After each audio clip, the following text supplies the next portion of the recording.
भारत माता शिव शक्ति अवतार आज है 13/2/2025। रिवाइज डेट है 22/5/1967। सिक्के लदे बच्चे, यह कोई हमारा वतन नहीं है, यह तो रावण का वतन है। इससे छूटने का पुरुषार्थ करना होता है, पुरानी दुनिया से आंचल आज़ाद करना है। इसलिए बाप कहते हैं कि कोई चीज़ में ममत्व नहीं रखो। गीत है, इस पाप की दुनिया से कहीं दूर ले चल। पाप आत्माओं की दुनिया और पुण्य आत्माओं की दुनिया नाम आत्मा का ही देखा जाता है। अभी यहाँ पर दुख है तभी पुकारते हैं, पुण्य आत्माओं की दुनिया में पुकारते नहीं हैं कि कहीं ले चलो। तुम बच्चे जानते हो कि यह कोई पंडित या शास्त्रवादी आदि नहीं सुनाते हैं कि मैं यह ज्ञान नहीं जानता था।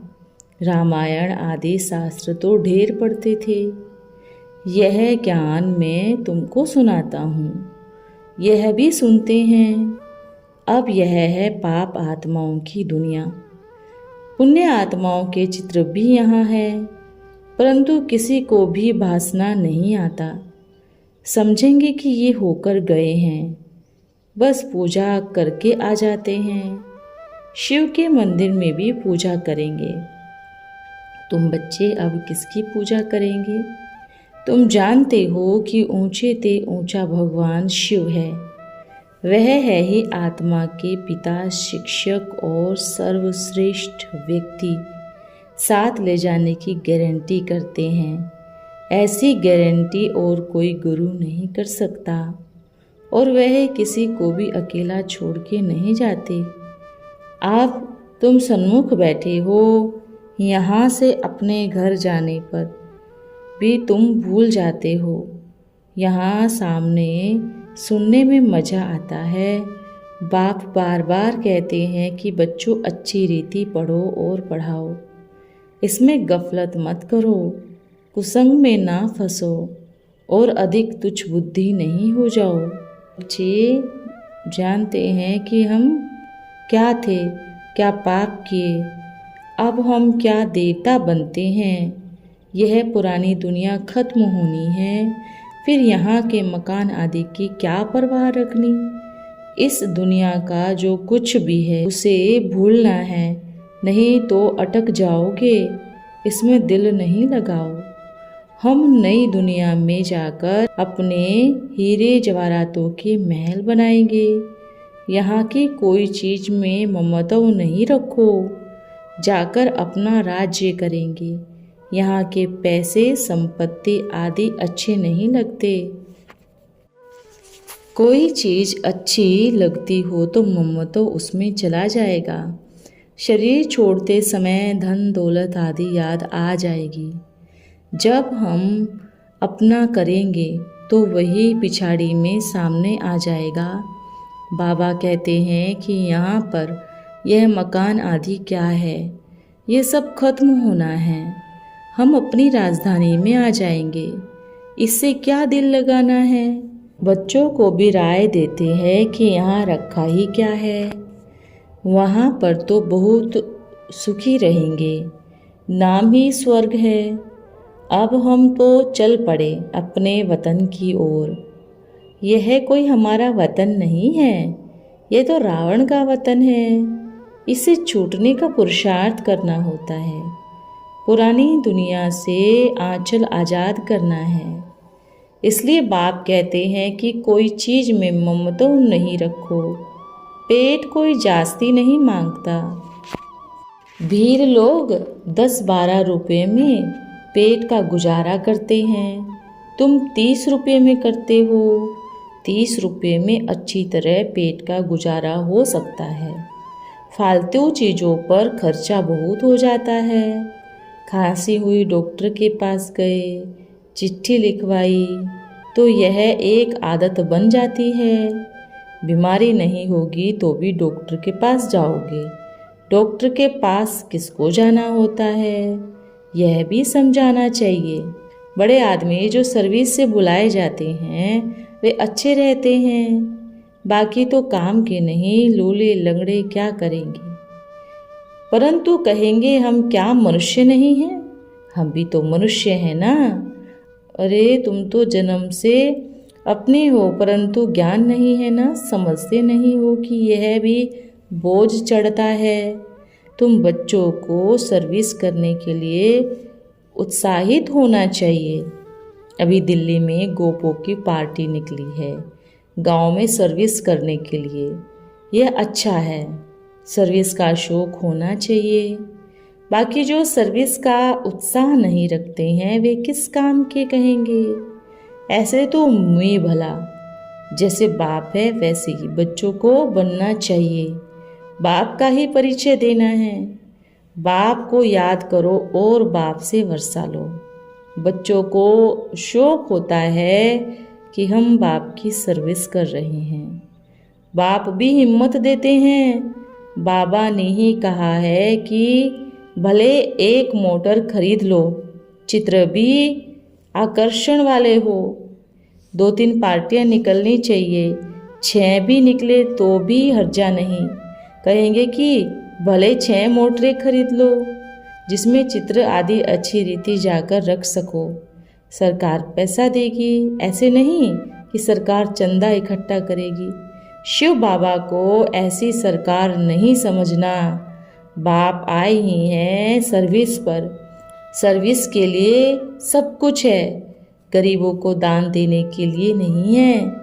यह तो बाप का परिचय सबको देना है। बाप एक ही है, आया भी भारत में ही है। भारत में ही सब देवताओं का राज्य था, दूसरा कोई धर्म नहीं था। कल की ही बात है, लंका का राज्य था, फिर राम सीता का राज्य हुआ, फिर वाम मार्ग में गिरा रावण राज्य शुरू हुआ। सीढ़ी नीचे उतरते आए, अब फिर चढ़ती कला से समाप्त की बात है। बाप कहते हैं कि कोई भी वस्तुओं में ममत्व नहीं रखना चाहिए। एक है रियल लव, दूसरा है आर्टिफिशियल। रियल लव बाप से तब होगा जब अपने को आत्मा समझो। अभी तुम बच्चों को इस दुनिया में आर्टिफिशियल लव रखना है, यह तो खत्म होना ही है। इसमें क्या रखा है? सर्विस करने वाले कभी भूखे नहीं मर सकते। सर्विसेबल हो जैसे मम्मा पापा अनन्य बच्चों का खान पान है वैसे ही उनको भी मिलेगा। यहाँ सब एक जैसी ही बातें हैं ना, फर्क नहीं है। सर्विस में बच्चों को अच्छा शौक रखना चाहिए। हमारी ईश्वरीय मशीनरी बड़ी सहज है। कोई समझते नहीं है कि धर्म कैसे स्थापना होती है। क्राइस्ट आया, उसने क्या किया? उनकी आत्मा ने आकर क्रिश्चियन धर्म की स्थापना की। और कुछ किया क्या? क्रिश्चियन धर्म बढ़ता गया। उनके मत पर चलते चलते सीढ़ी नीचे ही उतरते आए। ऐसे तो नहीं कहेंगे कि शिक्षा देकर ऊपर चढ़ाया, नीचे ही उतरते आए। तो अनेक प्रकार की भक्ति आदि सीखते सीखते नीचे ही गिरते आए हैं। तुम बच्चों को देही अभिमानी बनना है। आधे कल्प रावण राज्य में हम बाप को भूल गए। वास्तव में यह सभी ड्रामा में पार्ट भरा हुआ है। अब बाप ने आकर सजग किया है। बाबा ऐसे नहीं कहते कि तुम्हारी भूल है, नहीं, ड्रामा में पार्ट है। ड्रामा अनुसार तुम्हें गिरना ही था, तुम्हारा दोष नहीं है। रावण राज्य में दुनिया की ऐसी हालत हो ही जाती है। मनुष्य 5 विकारों में फंसकर मरते हैं। बना बनाया ड्रामा है। बाप कहते हैं मैं भी आया हुआ हूँ पढ़ाने। फिर से अपनी राजाई लो, मुझको याद करो। मैं आकर कोई तकलीफ नहीं देता हूँ। एक तो बाजार की गंदगी नहीं खाओ, गंदगी खाते हो तो तुम गंदे बन जाते हो। देवताओं के चरणों में झुकते हो जैसे कि अल्लाह से उल्लू बन गए। अभी तुम बच्चे जानते हो यह ड्रामा का चक्र है। जो फिर रिपीट होगा। कौरव राज्य भी फिर होगा। प्रजा का प्रजा पर राज्य भी होना ही है। तुम्हारी बुद्धि में ड्रामा के आदि मध्य अंत का ज्ञान है। तुम किसी को भी समझा सकती हो। पहले तो बाप की याद रहनी चाहिए, यह भूलना नहीं चाहिए। सर्विस के लिए भी आपस में मिलकर साथी बना लेना चाहिए। जैसे दिल्ली से 5-7 गोप निकले हैं, वैसे ही गोपियों को भी निकलना चाहिए। इसमें डरने की बात ही नहीं है। चित्र आदि सब तुमको मिलेंगे। तुम्हारी सर्विस ज़्यादा होगी। कहेंगे आप चले जाते हो, फिर हमको कौन सिखाएंगे। बोला हम तो सर्विस करने के लिए तैयार है। मकान आदि का प्रबंध करो तो बहुतों के कल्याण हेतु निमित्त बन जाओगे। बाबा सर्विस का शौक दिलाते हैं। तुम्हारे पास ऐसा तो कोई सामान नहीं है जो कोई लूट कर ले जाए। सेंटर तो नज़दीक है ही। बाबा यह भी नहीं चाहते कि पैदल जाओ। नहीं, बाबा कहते हैं कि कार इस कार्य के लिए खरीद लो। कमेटी बननी चाहिए। हिम्मत वाले हैं तो सर्विस भी बढ़नी है। यह कोई वो मेला नहीं है जो 10-15 रोज मेला चला फिर खत्म। यह मेला तो चलता ही रहता है। आत्मा और परमात्मा का मिलना होता है, जिसका यह मेला कहा जाता है। वो तो चल ही रहा है। यहाँ आना अथवा प्रदर्शनी करना, ये सब चलता ही आता है। मेला बंद तब होगा जब सर्विस पूरी हो जाएगी। इस ड्रामा अनुसार बच्चों में सर्विस का बड़ा शौक होना चाहिए। ईश्वरीय ज्ञान जो बेहद के बाप में है, वही बच्चों की बुद्धि में है। ऊंचे ते ऊंचा बाप है, फिर हम कितना ऊंचा बनते हैं। ऐसी बातें अपनी से करनी हैं। आपस में मीटिंग करनी है। बाबा से राय लेकर सर्विस में लग जाओ। कोई मदद की दरकार हो तो बाबा बैठा ही है। दूल्हा लाल है ना। यह सब ड्रामा में निहित है। फिक्र की कोई बात ही नहीं है, नहीं तो स्थापना कैसे होगी। तुम बच्चों को फिक्र होगी, बाप को तो कुछ भी ख्याल नहीं रहेगा। दूसरी बात यह भी है कि जो करेगा वही पाएगा। आजकल हाफ पेपर फुल पेपर से भी छुड़ाकर बाबा सर्विस पर भेज देते हैं। सो भी जो अच्छे हैं सर्विस से बुलाए जाते हैं। जिसे कुरुक्षेत्र वाला लक्ष्मण बच्चा बहुत अच्छा सर्विस से बुलाया है। बाबा भी देखकर छुड़वाते हैं। ऐसे नहीं कि जो कहेंगे उन्हें छुड़वा देंगे, नहीं। सर्विस से बुलाए गए को देखना होता है। अभी तुम बच्चे समझते हो हम पत्थर बुद्धि से अब हीरे जैसे बनते हैं। इस पढ़ाई पर अच्छा ध्यान देना चाहिए। बाप ज्ञान से इतना सीधा करते हैं, लेकिन माया फिर नाक से पकड़कर गलत काम करवा देती है। संग बहुत अच्छा करना चाहिए, आसुरी गुण नहीं होने चाहिए। कुसंग का रंग लगने से गिर पड़ेंगे। बाबा फिल्म आदि देखने की भी मनाही करते हैं। जिनको पिक्चर देखने की आदत होगी वो कदाचित पतित बने बिना रह नहीं सकते। बाइस्कोप ऐसी गंदी चीज़ है, वेश्यालय है ना। यहाँ की हर एक एक्टिविटी डर्टी है, नाम ही है वेश्यालय। स्वर्ग को कहते हैं शिवालय। आधा कल्प शिवालय, आधा कल्प वेश्यालय। बाप शिवालय स्थापन कर रहे हैं, वेश्यालय को पूरे को आग लगनी है। कुंभकर्ण की तरह आसुरी नींद में सोए पड़े हैं। तुमको वंडर लगता है, कैसे वंडर दिखाई पड़ते हैं, जरा भी कुछ समझते नहीं हैं। तुम भी अपने को अभी समझते हो कि हम शिवालय में जा रहे हैं। पहले हम भी बंदर बंदरियां थे। इस पर रामायण में कहानी भी है। तुम सब बंदर थे, उनको शक्तिमान बनाकर अपनी शक्ति से राजधानी स्थापन करते थे। फिर रावण राज्य खत्म हो जाता है। बाकी शास्त्रों में तो दंत कथाएं कितने प्यार से बैठकर सुनते हैं। एक शंकराचार्य कहता था कि भगवान भी नीचे उतर आए तो भी हम शास्त्रों को नहीं छोड़ेंगे। एक शंकराचार्य ने कहा है कि मुसलमानों मिसल हिंदुओं को भी एक एक चार चार शादी करनी चाहिए, नहीं तो मुसलमान बहुत हो जाएंगे। ऐसे शंकराचार्य को भी बहुत जाकर माथा टेकते हैं, भूख हड़ताल आदि करते रहते हैं। अभी तो किसी के आगे रत्न डालेंगे तो वो फेंक देंगे, इसलिए अभी कुछ देरी देखने में आती है। यह लोग इतनी जल्दी तो अपनी गद्दी नहीं छोड़ेंगे। बच्चों को अनेक प्रकार की युक्तियां बताते रहते हैं। किसी को दान नहीं करेंगे तो फल भी कैसे मिलेगा। पहले तो 10-15 को रास्ता बताकर फिर पीछे भोजन खाना चाहिए।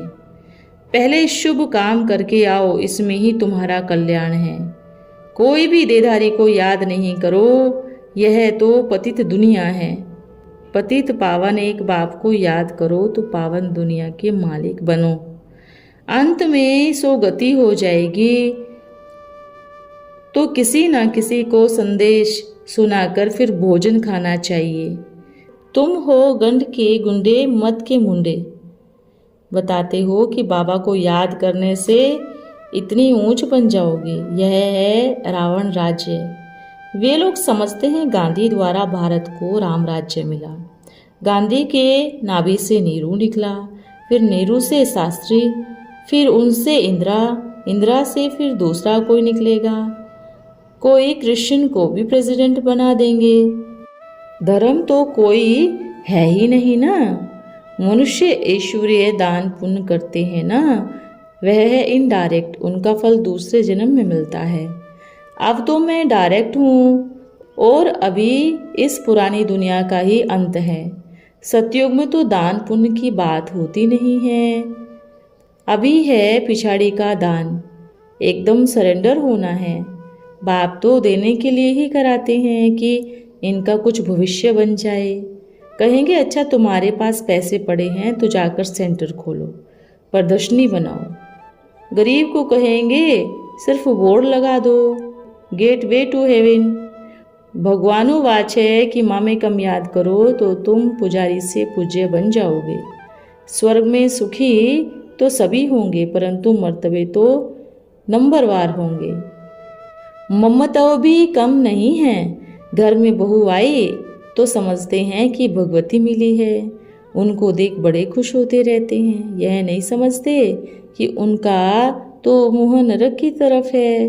कुमारियों को तो बहुत सर्विस का शौक आना चाहिए कि हम भारत को स्वर्ग बनाकर ही दिखाएंगे। कुमारी वो जो 21 कुल का उद्धार करेगी, अर्थात 21 जन्मों के लिए उद्धार कर सकती है। गंधर्व विवाह कर बहुतों का भी उद्धार कर सकती है। अच्छा मीठे मीठे सिखिलदे बच्चों को याद प्यार और नमस्ते। ओम नमः शिवाय। आज का वरदान है महादानी भव। अब तुम बच्चों को महादानी बनना है। जहाँ जाओ जैसी परिस्थिति हो और संबंध हो, सहन शक्ति से सेवा को बढ़ाना है। स्वयं के त्याग से औरों का भाग्य बनता है। जहाँ स्वयं का त्याग नहीं वहाँ औरों का भाग्य नहीं बनता। बाप ने स्वयं का त्याग किया तभी तो आप अनेक आत्माओं का भाग्य बना। शुरू की स्थिति में स्वयं के सभी सुखों का त्याग था, इससे यह भाग्य बना। यह महादानी की स्टेज है। अब फिर से वही महादानी बनने का संस्कार व सदा सर्व प्राप्ति होते होते वे भी साधन में न आओ, साधना में रहो। अभी साधना कम है, साधन ज़्यादा है। पहले साधन कम थे, साधना ज़्यादा थी। इसलिए अभी निरंतर उस साधना में रहो, अर्थात साधन होते हुए भी त्याग व्रति में रहो। समय के प्रमाण अपने स्वमान को कायम रखते हुए जिम्मेवारी को संभालते जाओ। अच्छा, ओम नमः शिवाय।